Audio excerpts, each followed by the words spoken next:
दोस्तों, Henry Kissinger की सबसे ब्रूटल कहावत आज भारत के सामने एकदम सही साबित हो रही है। दरअसल किसिंजर ने कहा था कि विदेश नीति के मामले में ना ही तो कोई देश किसी भी देश का परमानेंट दोस्त होता है और ना ही किसी का परमानेंट दुश्मन। आज आप जिसे अपना सबसे अच्छा दोस्त मानकर चल रहे हैं, हो सकता है कल वो आपका दुश्मन बन जाए। आपको कानों कान खबर भी नहीं लगेगी। और रियलिटी यही होती है विदेश नीति की। इसमें कोई भी देश ना ही आपका दोस्त होता है, ना भाई होता है, और ना ही आपका कोई सगा संबंधी होता है, और ना ही इसमें आपका कोई दुश्मन होता है। सिर्फ आपके राष्ट्र के हित ही आगे होते हैं। जी हाँ दोस्तों, और आजकल हम यही देख रहे हैं भारत, रूस और अमेरिका के रिश्तों को लेकर। दरअसल आप लोग जानते ही हैं कि पिछले एक साल से भारत अमेरिका के बीच में एक प्रॉपर ट्रेड वॉर चल रहा था, और ये ट्रेड वॉर इतना ब्रूटल हो गया था कि एक बार को तो भारत ने चीन से भी अपनी नजदीकियां बढ़ानी शुरू कर दी थी।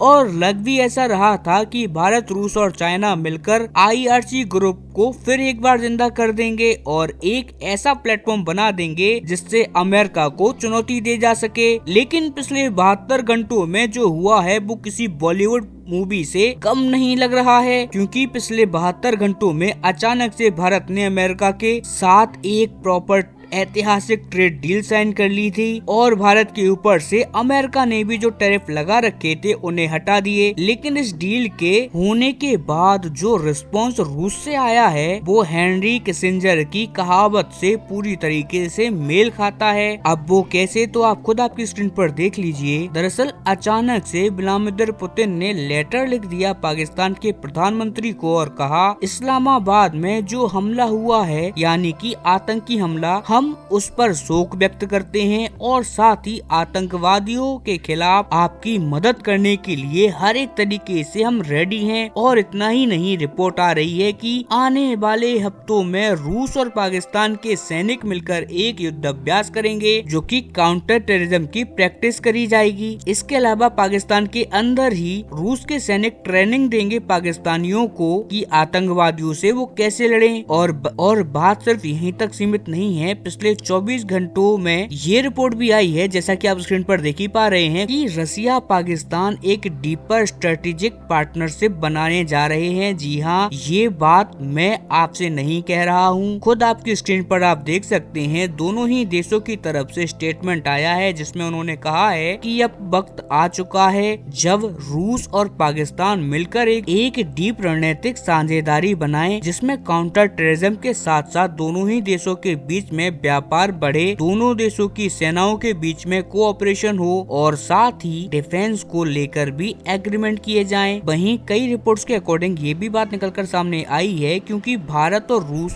के बीच में तेल का व्यापार होता है, लेकिन अब भारत ने रूसी कच्चे तेल को खरीदना लगातार कम कर दिया है, और इसीलिए रूस चाहता है कि इसको कंपनसेट करे पाकिस्तान, यानी कि भारत उसका जो कच्चा तेल नहीं खरीद रहा है, अब पाकिस्तान उस कच्चे तेल को खरीदे, जिससे कि उसे कंपनसेट किया जा सके। और इसके लिए बड़े बड़े रणनीतिक साझेदारी करने के लिए भी रूस एकदम रेडी है। और जी हाँ, आप देख लीजिए, इसमें रूस की कहीं से कहीं तक कोई गलती नहीं है। भारत ने अपने हित देखे हैं और अमेरिका के साथ एक ऐतिहासिक ट्रेड डील कर ली, और उसी के चलते हमने रूस से कच्चे तेल की खरीदी भी कम कर दी है। साथ ही रूस के साथ बड़े बड़े जो हथियारों की डील है वो भी हम नहीं कर रहे। आखिरी बार हमने 4 साल पहले रूस से S-400 एयर डिफेंस सिस्टम खरीदे थे, तब से लेकर अब तक कोई भी बड़ा हथियार हमने रूस से नहीं लिया। यहाँ तक कि हम जो नए MRMA डील के तहत 114 लड़ाकू विमान खरीद रहे हैं, रूस को उम्मीद ये थी कि इन 114 लड़ाकू विमानों के लिए भारत उनके लड़ाकू विमान सिलेक्ट करेगा। भारत या तो रूस का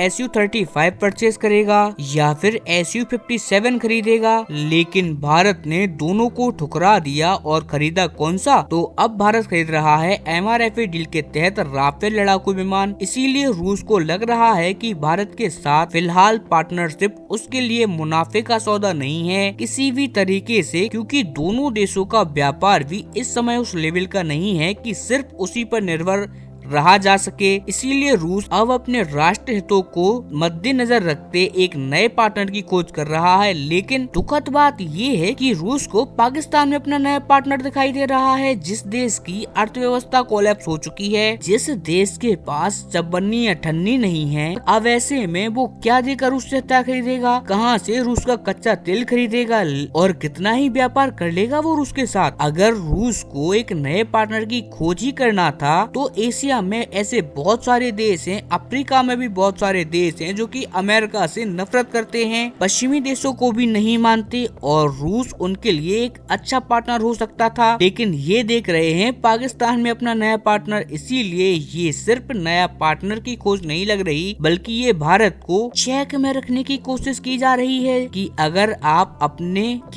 आप हमसे ज्यादा दूर जाओगे तो हम आपके दुश्मन के करीब चले जाएंगे। और जिन लोगों को लग रहा है कि रूस ऐसा नहीं करेगा, रूस तो हमारा टाइम टेस्टेड फ्रेंड है, यानी कि बहुत पुराना दोस्त है, हमेशा हमारा साथ दिया है रूस ने, ऐसे में वो तो हमें ब्लैकमेल कर ही नहीं सकता। तो उन लोगों से भी मैं एक बात कहना चाहूंगा कि आप लोग एक बार जाकर हमारे पास्ट में चेक करना। जब भारत ने 2015 के टाइम में रूस से S-400 डिफेंस सिस्टम परचेज करने से मना कर दिया था, तो उस टाइम पर रूस ने क्या चाल चली थी वो आपको देखना जरूर चाहिए, जिससे कि आपको ये पता लग जाएगा कि पूरी दुनिया में कोई भी देश ना तो भारत का पूरी तरीके से दोस्त है और ना ही पूरी तरीके से कोई दुश्मन है। हर राष्ट्र के अपने अपने हित हैं, जिन्हें साधने के लिए सबके दोस्त और उनके दुश्मन चेंज होते रहते हैं। खैर, आज की वीडियो में इतना ही, हम जल्दी ही मिलेंगे अपनी किसी और वीडियो के साथ। तब तक के लिए नमस्ते। आई होप आपने चैनल को सब्सक्राइब कर लिया हो, और नहीं किया हो तो please do subscribe this channel. तब तक के लिए नमस्कार, जय हिंद।